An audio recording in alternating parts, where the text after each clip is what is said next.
Buongiorno a tutti! Welcome back to my little kitchen in Lecce in the south of Italy. My name is Francesco and my plan for today is to make a Vellutata di carciofi, a creamy artichoke soup.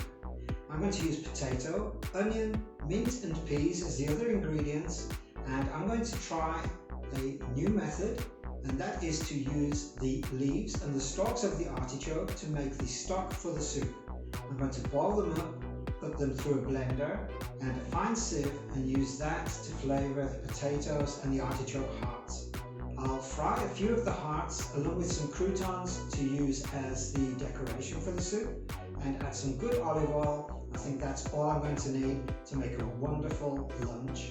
But this is also going to hopefully be elegant enough that you could serve it to friends for a dinner party or for some other occasion.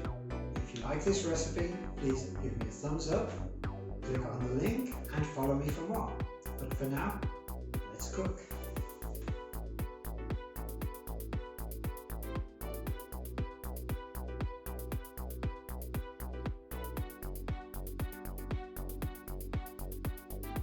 For today's recipe you are going to need artichokes, mint, onion, peas, potato and bread.